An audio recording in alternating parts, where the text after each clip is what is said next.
Welcome back to Yellow Chair Chat. Hope everybody had a good Thanksgiving. This week we'll be discussing the big question: are housing prices going down in 2024?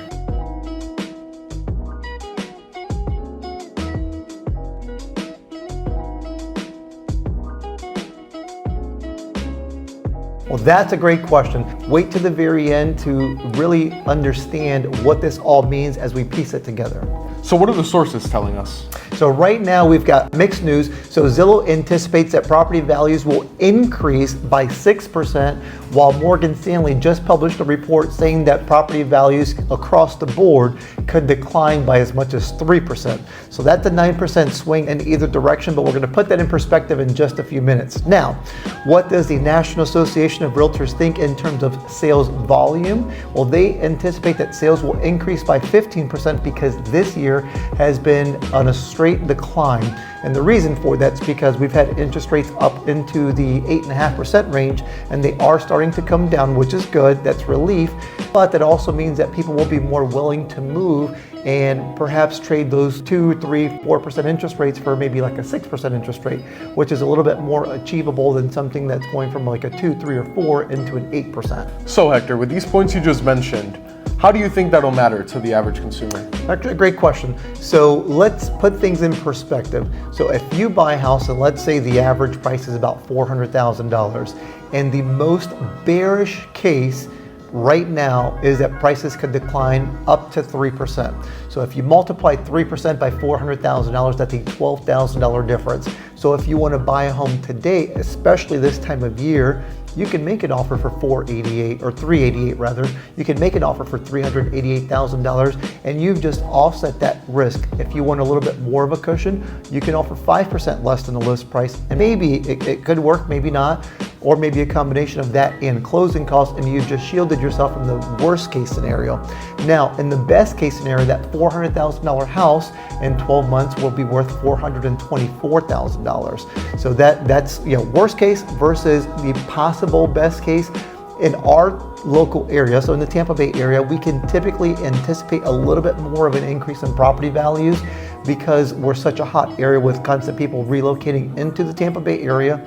So we're probably even a little bit more sheltered than places like, say, the West Coast, maybe the Arizonas, the Oregons, the Californias, because here in the East Coast, we do not have a state income tax. We've got low property taxes. Insurance is definitely a little bit on the higher side. Not sure how it compares to other states, but we've seen insurance increase a little bit. But again, we've got everything else that is favorable. Okay, perfect. So now that we've seen how this would affect the average consumer, how about the other side of the game? So our flips. Yep, so there may be opportunities out there, especially if, right now foreclosure numbers are still pretty low, but if we happen to see some foreclosures, that could be an opportunity for some investors. And again, the same concept would apply if they just offer a little bit less, let's say 3 or 5% lower. Our entry point's now a little bit lower, but they've got huge upside potential because if, let's say, the bearish case scenario, which 3% is the most bearish that we're hearing right now, so if things actually appreciate, now they stand to gain a lot more than they previously budgeted for. So there's an extra cushion, and even if you're buying a home and you're not an investor, for example, just think about it this way. In 10 years, do you think the value of that home will be lower or higher? In 20 years, do you think the value of that home is going to be lower or higher? I mean, think about homes that were purchased in South Tampa for $40,000 20, 30 years ago. What are they worth now? They're in the millions.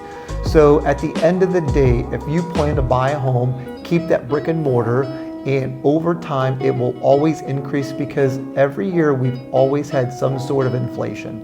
Inflation is permanent, right? So the prices, whatever they're inflated to, become permanent unless we have deflation, right? Or a Great Depression.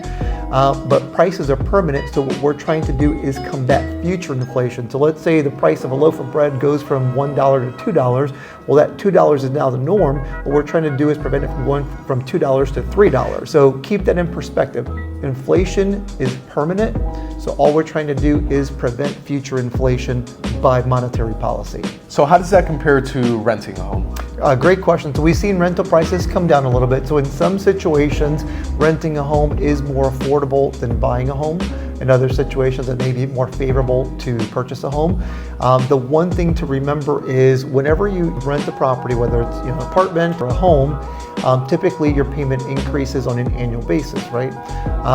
Whenever you purchase a home, you're paying down that principal balance. So let's just say there's a misconception that says, hey, you only pay interest initially. It's because the interest is based on your balance. The higher your balance, the more interest you pay. As that balance gets reduced, then you're paying interest on a lower balance, which is why more is applied towards your principal balance. But at the end of the day, the amount of that principal balance is going to decrease over time. The amount of rent provides zero equity and continues to increase over time. So the advantage is always, as long as you can afford to, is to buy a home versus renting. And if you want to rent that home later and buy another home, so now you have multiple bricks and mortars, which is your greatest hedge against inflation. Think about the COVID years. Did property values go up or down during inflation? They went up. It takes more dollars to buy a home because we have more money printed. Think about it. So if you're debating whether to buy or rent, obviously do whatever is best for you. But again, the money that you sink into renting is permanent, is gone. The money that you sink into buying pays down your principal balance regardless of the interest rate. You can always refinance. Thank you so much for joining us this week for Yellow Chair Chat. If you have any questions or concerns, or if you'd like to get in contact with us, please reach out to our email or our phone numbers below.